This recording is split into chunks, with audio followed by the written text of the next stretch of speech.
माना कि पूरे साल हमने अच्छे से पढ़ाई नहीं की, फिर भी रिजल्ट आने पर भौकाल मचाएंगे। अरे तैयारी भले ही थोड़ी कम हुई हो, फिर भी हम 2026 बोर्ड में बहुत अच्छा परसेंटेज लेकर आएंगे। तो स्टूडेंट, अगर आपको भी 2026 में बोर्ड एग्जाम देना है ना, तो बस आज का ये वीडियो शुरू से लेकर लास्ट तक देख लेना। मैं गारंटी लेता हूं 70-80% आपका कहीं नहीं गया है। कुछ बच्चे कहते हैं सर जी पूरे साल हमने अच्छे से तैयारी नहीं की। तो अगर आप भी उन स्टूडेंट की कैटेगरी में आते हो जिनकी तैयारी बहुत अच्छे से नहीं हुई है या बिल्कुल भी नहीं हुई है ना, तो ये वीडियो सिर्फ आपके लिए है। बोर्ड एग्जाम एकदम सर पे है भैया, और आज के इस वीडियो में मैं आपको एक ऐसा ट्रिक बताऊंगा जो आपको पूरे YouTube पर कोई नहीं बताएगा। आज मैं आपको बताने वाला हूं कि बिना पढ़े आप बोर्ड एग्जाम में कॉपी कैसे लिखेंगे।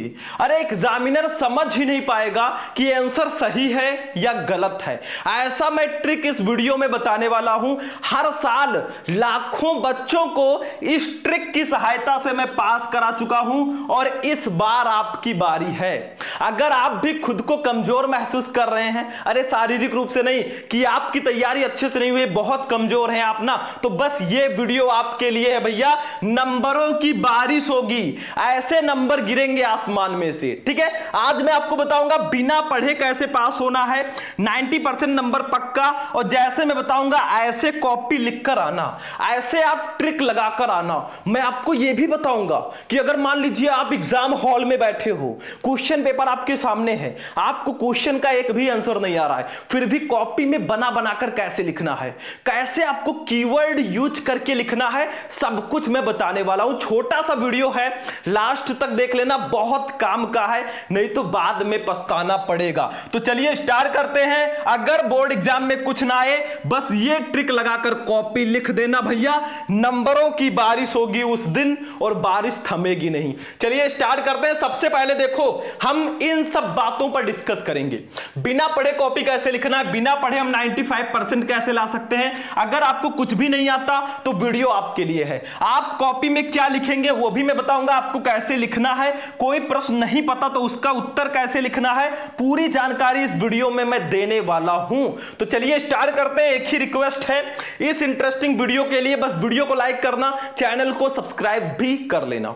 सबसे पहले हम बिल्कुल बेसिक से स्टार्ट करेंगे। अरे डायरेक्ट ट्रिक थोड़ी ना बताएंगे, पहले आपको यह बताएंगे कि एग्जाम में आपको करना क्या है। जब आप बोर्ड एग्जाम देने जाओगे ना, एग्जाम हॉल में बैठे हो, आपको कॉपी सबसे पहले दी जाएगी। कॉपी में अपना roll number, detail, subject, paper code, ये सब बहुत अच्छे से भर देना। ठीक है, उसके बाद में आपको क्या करना है, सारा डिटेल आपने बहुत अच्छे से भर दिया, कॉपी में लाइनिंग भी कर देना। फिर आपको मिलेगा पेपर। पेपर को 15 मिनट खूब ध्यान से पढ़ लेना बच्चों, क्योंकि जब आप पेपर पढ़ोगे ना, आपका सबकॉन्शियस माइंड उस क्वेश्चन पेपर में जो क्वेश्चन है उसका आंसर ढूंढने लग जाएगा। सबसे पहली चीज, रूल नंबर 1, जब आप बोर्ड एग्जाम की कॉपी लिखो बच्चों, आपको सिर्फ और सिर्फ काले और नीले पेन का यूज करना है। ब्लैक एंड ब्लू पेन का यूज आपको करना है। अब बहुत सारे बच्चे लाल, पीला, हरा ये सब पेन यूज करोगे तो आपका नंबर सीधे सीधे कट जाएगा, ये ध्यान रखना। और आपका पेन जो होना चाहिए ना, एकदम नया नया लेकर मत चले जाना, ये गलती मत करना। पेन को लाना, 1-2 दिन पहले उसको चलाना ताकि वो चलने लगे भाई। ठीक है, उसके बाद में आप लेकर जाना पेन। एकदम नया नया पेन ले जाओगे, पहले वो छोड़ेगा थोड़ा थोड़ा, तो उसको चला लेना। ठीक है, तो सबसे पहले आपको एग्जाम में काला और नीला पेन का यूज करना है, ये ध्यान रखना। स्केच, इसके लिए सब लेकर जाना है। एडमिट कार्ड बिल्कुल भी मत भूलना, वरना आपको एंट्री ही नहीं मिलेगी। दूसरी चीज, रूल नंबर 2, अगर आपको किसी भी क्वेश्चन का आंसर आता है तो सबसे पहले उसको लिखो। सबसे इंपॉर्टेंट बात, मान लो जब आप कॉपी मिलेगी, पेपर भी मिल गया, अब मान लो आपको उस पेपर में कोई क्वेश्चन आ रहा है, मतलब 1-2-3 क्वेश्चन आ रहे हैं ना, तो सबसे पहले जो स्टार्टिंग के पेजेस होते हैं उसमें आपको सही सही आंसर लिखना, ये ध्यान रखना। क्योंकि जो कॉपी चेक करने वाला एग्जामिनर होता है ना, स्टार्टिंग के पेजेस को बहुत ध्यान से चेक करता है। तो आपकी राइटिंग स्टार्टिंग में अच्छी होनी चाहिए, और साथ में स्टार्टिंग में आपको काट पीट बिल्कुल भी नहीं करना। स्टार्टिंग के पेजेस में काट पीट मत करना। और अगर आपको कोई भी क्वेश्चन पता है पहले उसी का आंसर लिखना। जरूरी नहीं है जो पहले क्वेश्चन है उसका आंसर पहले लिखें, ऐसा जरूरी नहीं है। आपको जिस क्वेश्चन का आंसर आता है सबसे पहले उसका आंसर लिखना। और स्टार्टिंग के जो 2-3 पेजेस होते हैं ना, देखो 1, 2, 3 जो स्टार्टिंग के पेजेस होते हैं उसको साफ सुथरा अच्छे से लिखना, क्योंकि एग्जामिनर जो है आपकी कॉपी स्टार्टिंग से ही समझ जाएगा बच्चा कितना टैलेंटेड है। ठीक है, कहा गया first impression is last impression. ठीक है, उसके बाद देखो दूसरी चीज, रूल नंबर 3, फर्स्ट पेज में काट पीट मत करना। सिर्फ फर्स्ट पेज में ही नहीं, first page, second page, third page, इन सब पेजेज में काट पीट मत करना। और हो सके तो आप सही सही आंसर लिखना। इसमें गलत आंसर स्टार्टिंग में मत लिखना, क्योंकि जब एग्जामिनर को स्टार्टिंग में ही गलती उसको मिल जाएगी तो वो समझ जाएगा बच्चा जो है टैलेंटेड नहीं है और आपके नंबर फिर काटता चला जाएगा। तो स्टार्टिंग में आपको सही सही आंसर लिखना है। ठीक है, उसके बाद में देखो अगली चीज, सारी चीजें बहुत इंपॉर्टेंट है। रूल नंबर 4, आप जितना अच्छा लिख सकते हो, जितना अट्रैक्टिव लिख सको उतना अच्छा लिखो। भाई हैंड राइटिंग जो है ना बहुत मायने रखती है। हैंड राइटिंग की मैं बात कर रहा हूं। देखा जाए मैंने जो कॉपी चेक करने वाले टीचर्स हैं ना उनसे जब मैंने पूछा तो वो कहते हैं कि जो बच्चे, जिस बच्चे का हैंड राइटिंग अच्छा होता है ना उस बच्चे को नंबर मिलने के चांसेस ज्यादा होते हैं। लगभग 10 से 15 नंबर एक्स्ट्रा उसको मिलते हैं जिसकी हैंड राइटिंग अच्छी होती है। तो आप भी अपनी हैंड राइटिंग सुधारो। अगर आपकी इंग्लिश की राइटिंग अच्छी नहीं है आप इंग्लिश की एक कॉपी ले लो, मतलब हिंदी की कॉपी में ही इंग्लिश को लिखो। और क्या लिखो, जो आपके सिलेबस में हो। इंग्लिश का कोई लॉन्ग क्वेश्चन उठा लो उसको लिखो, ताकि आपका दोनों तरफ से बेनिफिट हो। हैंड राइटिंग भी सुधरेगी, साथ में आपको उस क्वेश्चन का आंसर भी जल्दी याद होगा। कहा गया है ना, कोई क्वेश्चन अगर नहीं याद हो रहा है तो उसको लिख लिख कर याद करो। ठीक है, तो आप जितना अच्छा लिख सकते हो अट्रैक्टिव लिखो। हैंड राइटिंग अच्छी नहीं है अभी भी सुधार लो। और आप एग्जाम में जब जाना स्टार्टिंग के पेज में थोड़ा खूबसूरत तरीके से लिख देना।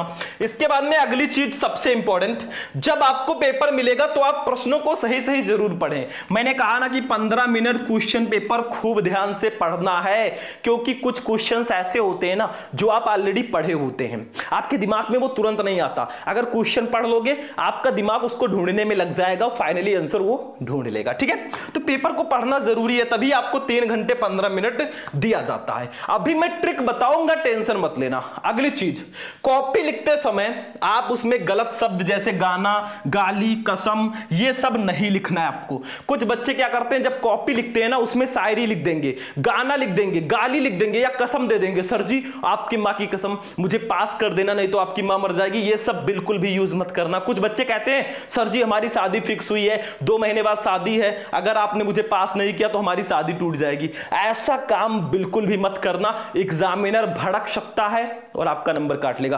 पैसे भी नहीं रखना है आपको। जो भी टाइम मिले सिर्फ लिखने में लगाओ। जितना अच्छा लिखोगे, जितना ज्यादा लिखोगे ना, कहा गया है थोड़ा ज्यादा पेज लिखोगे ज्यादा नंबर मिलेगा। बहुत सारे बच्चे कहते हैं सर जी अगर हम ज्यादा पेज लिखें तो क्या हमें ज्यादा नंबर मिलेगा? बिल्कुल मिलेगा, बस तरीका अच्छा होना चाहिए। ऐसा नहीं खूब दूर दूर वर्ड लिख दिया पेज भरने के लिए, ऐसा नहीं, बस पेज अच्छे से लिखा होना चाहिए। ठीक है, अगली चीज देखो, रूल नंबर 7, अगर आपको किसी क्वेश्चन का आंसर नहीं आ रहा है तो उसका भी आंसर लिखें। मान लीजिए आपको क्वेश्चन का आंसर, देखो सबसे पहले आपको जो 100% आंसर आ रहा है उसका आंसर लिखना। फिर अगर मान लो कोई क्वेश्चन आपको आधा आ रहा है ना तो उसका भी आंसर आपको लिखना है। ठीक है, उसके बाद जब आपको कोई क्वेश्चन बिल्कुल नहीं आएगा उसका आंसर भी कीवर्ड के अकॉर्डिंग लिखना होगा। क्वेश्चन को छोड़ना बिल्कुल भी नहीं है, अगर नहीं भी आएगा फिर भी हम लिखेंगे। अगली चीज देखो, ध्यान से समझो, मैं बता रहा हूं। देखो अगर आपको किसी क्वेश्चन का आंसर आधा आ रहा है तो उसको जरूर लिख दो भैया, क्योंकि एग्जामिनर जो है आपको स्टेप मार्किंग पर नंबर देता है। वो एक एक वर्ड नहीं चेक करेगा, उसके पास लाखों कॉपियां होती हैं, सिर्फ 1-2 कॉपी वो नहीं चेक करता, लाखों की संख्या में होती हैं। तो वो स्टेप मार्किंग के जरिए नंबर देता है। अगर मान लीजिए आपको आधा क्वेश्चन का आंसर आ रहा है तो पहले आप आधा सही वाला लिख दो, फिर थोड़ा बहुत अपनी तरफ से मिक्स करके लिख दो। नहीं पता है आप किसी क्वेश्चन को ही ब्लू पेन से लिख दो।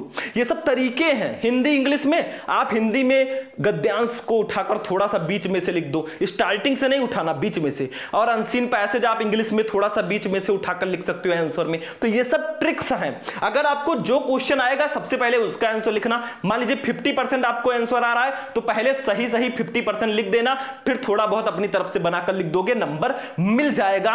और बैठना बिल्कुल भी नहीं है, ठीक है। कहा गया है something is better than nothing. अगली चीज देखो, अगर आपको किसी क्वेश्चन का आंसर बिल्कुल भी नहीं आता तो क्या करें। देखो भैया, सबसे आसान तरीका है, हर एक क्वेश्चन में एक कीवर्ड होता है। जैसे क्लास 12 में आप ले लो, कूलाम का नियम लिखिए, ठीक है। तो कूलाम का नियम में कूलाम का नियम ही कीवर्ड है। आपको कूलाम के नियम के अनुसार ऐसे करके बाकी आगे जो भी आपको आवेश के बारे में पता है उसको ब्लू पेन से लिख देना, ठीक है। बस यही ट्रिक है और ये हमारा लास्ट ट्रिक होगा, ठीक है। देखो, अगर आपको किसी क्वेश्चन का आंसर बिल्कुल भी नहीं आता उसको छोड़ना नहीं है।